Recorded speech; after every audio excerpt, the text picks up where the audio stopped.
অনেকেই নাকি কাবাব বানাতে গেলে ভাজতে গেলে ভেঙে যায়। একদম প্রফেশনালভাবে কিভাবে শেফদের মতো তৈরি করবেন সেইটাই দেখাবো আজকে। হ্যালো এভরিওয়ান, আসসালামু আলাইকুম, welcome back to my channel. আমি কতগুলো বোটের ডাল নিয়েছি, এখানে 250 গ্রামের মতো বোটের ডাল নিয়েছি।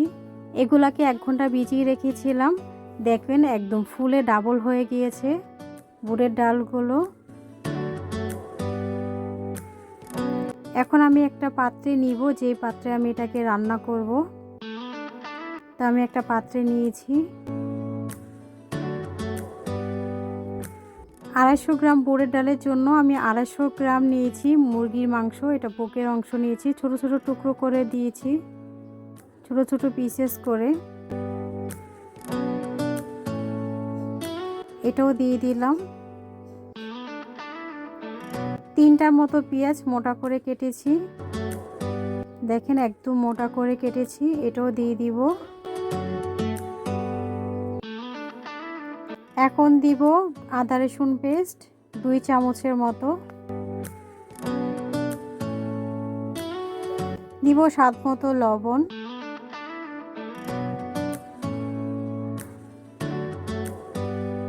1 চামচ দিব মরিচের গুঁড়া,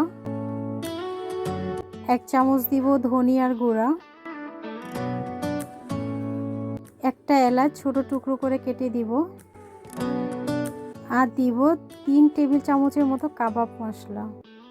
এটা রেডি করা কাবাব মশলা। এখন ভালোভাবে মিক্স করে নিব সবগুলোকে, খুব ভালোভাবে মিক্স করতে হবে।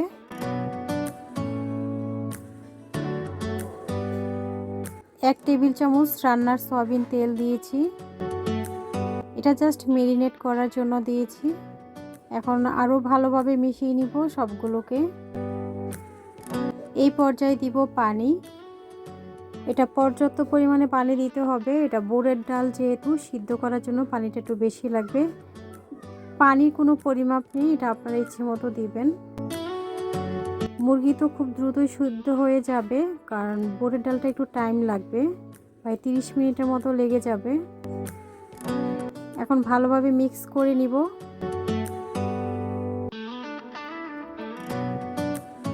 এই পর্যায়ে আমি চুলাতে দিয়ে দিব 30 মিনিটের জন্য। এখন আমি পেঁয়াজ, কাঁচামরিচ, ধনেপাতাগুলোকে কেটে নেব, এগুলো আমার লাগবে অবশ্যই। আমি 2টা বড় সাইজের পেঁয়াজ নিয়েছি, 3টা কাঁচামরিচ নিয়েছি, আর ধনেপাতা নিয়েছি। এগুলোকে ভালোভাবে কুচি করে নিতে হবে, একদম মিহি কুচি করতে হবে। দেখেই নিশ্চয়ই বুঝতে পারছেন কীরকম কুচি করেছি। পেঁয়াজগুলোকে মিহি কুচি করতে হবে।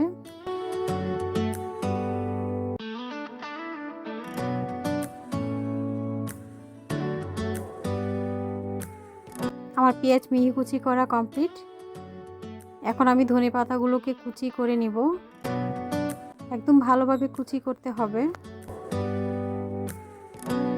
এই তো আমার সবগুলো কুচি করা হয়েছে, এখন আমি তুলে নিচ্ছি। দেখেই নিশ্চয়ই বুঝতে পারছেন কীরকম কুচি করেছি।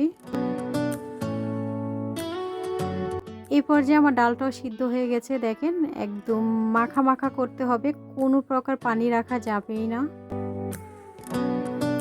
এখন এটাকে ঠান্ডা করে নিব। ঠান্ডা করে আমি এখন ব্লেন্ডার জারে ব্লেন্ড করে নিব। আপনারা চাইলে শিলপাটাও বাটতে পারেন, এটা আপনাদের ইচ্ছে মতো। এই যে দেখেন আমি এটাকে একদম পানি ছাড়া ব্লেন্ড করে নিয়েছি। এটা যত মিহি করবেন কাবাব খুব ভালো হবে, খেতে খুব ভালো লাগবে। একটু আঠালো আঠালো আছে। এখন আমি এটা সার্ভ করে নিয়েছি, যে পাত্রে আমি এটাকে মাখাবো। এখন দিয়ে দিব পেঁয়াজ কুচি, দিব কাঁচামরিচ কুচি, দিব ধনেপাতা কুচি,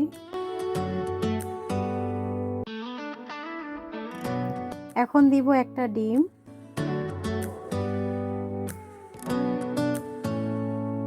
সবগুলোকে ভালোভাবে মিক্স করে নিব। তো সময় নিয়ে ভালোভাবে মিক্স করতে হবে সমস্ত উপকরণের সঙ্গে।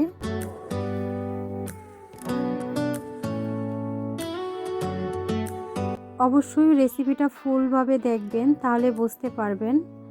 আপনারা কি ভাজতে গেলে ভেঙে যায় কাবাব, খুব ঠিকভাবে হয় না। তা আমি কীভাবে ভাজবো সেটাও দেখাবো, একদম শেষ পর্যন্ত দেখুন, আশা করি আপনাদের খুব ভালো লাগবে। তা আমি খুব ভালোভাবে মেখে নিয়েছি, একদম বুঝতেই পারছেন মাখাটা কত ভালো হয়েছে।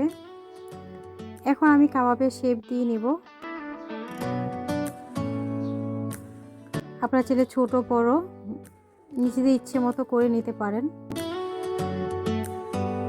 এই তো আমার কাবাবের শেপ দেওয়া হয়েছে, এভাবে আমি সবগুলোকে করে নিব। বিশ্বাস করেন এই কাবাবটা যখন খাবেন শেপ দিয়ে চাইতেও ভালো হবে, আমি গ্যারান্টি দিয়ে বলতে পারবো।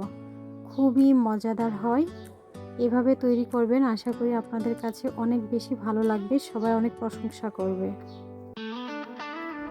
তা আমি বাকি এগুলোকে ফ্রোজেন করে রেখে দিব। আপনারা চাইলে এটা ডিপ ফ্রিজেও সংরক্ষণ করে রেখে দিতে পারেন, এয়ারটাইট বক্সে। আমি কয়েকটা ভেজে নেব, সবগুলোকে ভাজবো না। এই তো আমি এগুলোকে ভেজে নেব। এখন ভাজার জন্য একটা লাগবে ডিম, যেহেতু আমি অল্প পরিমাণে ভাজবো আমার একটা ডিমে যথেষ্ট। আপনারা চাইলে এমনিতেও ভাজতে পারবেন, ডিম লাগবে না, বাট জালিদার হওয়ার জন্য অনেকে বলে স্বামী কাবাব নাকি অনেক জালিদার হয়। এই জালিদার কিভাবে করে সেটাই আপনাদেরকে দেখাবো। আমি ডিমটাকে ভালোভাবে ফেটিয়ে নিব, যাতে কোনো লাম্পস না থাকে ডিমের, সাদা অংশ এবং কুসুম দুটাই যেন একদম ভালোভাবে মিক্স হয়। এখন চুলাতে চলে আসলাম, চুলাতে একটি প্যান বসিয়ে দিয়েছি, দিব 2 টেবিল চামচের মতো তেল। অল্প তেলে এটা ভাজা যাবে, ডুবো তেলে কোনো প্রয়োজন নেই। এই যে কাবাবগুলো আমি ডিমের মধ্যে চুবিয়ে এবার ভেজে নিব। অবশ্যই তেলটা গরম করে নিতে হবে।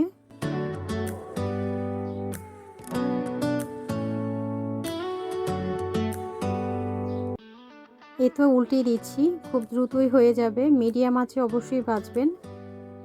কাবাব দেওয়ার পরে বারবার উল্টে পাল্টে দিবেন না, তাহলে কিন্তু ভেঙে যাবে, নষ্ট হয়ে যাবে। এই তো আমার হয়ে গেছে দুই পাশেই, এখন আমি তুলে নিচ্ছি। কতটা পারফেক্ট হয়েছে অবশ্যই আপনাদেরকে কাছ থেকে ক্লোজলি দেখাবো, আর কতটা জালিদার ক্রিয়েট হয়েছে। তো বাকিগুলোকে এইভাবে আমি ভেজে নিব।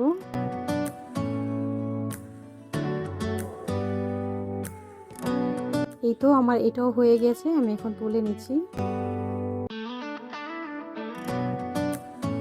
আমার প্রত্যেকটা কাবাব খুব সুন্দরভাবে হয়েছে, একদম পারফেক্ট।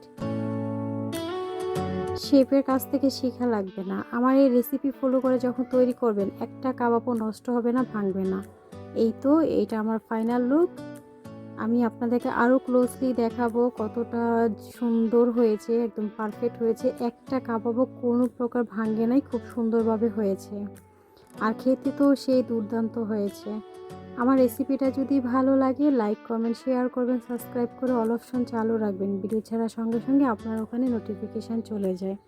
তা আমি একটা টেস্ট করে দেখাচ্ছি কতটা মজা হয়েছে, সত্যি অসাধারণ হয়েছে। রেসিপিটা যদি ভালো লাগে অবশ্যই লাইক কমেন্ট শেয়ার করবেন, সাবস্ক্রাইব করে অবশ্যই আমার পাশে থাকবেন। তো আমার ভিডিও এ পর্যন্তই, আল্লাহ হাফেজ, আসসালামু আলাইকুম, থ্যাংকস ফর ওয়াচিং।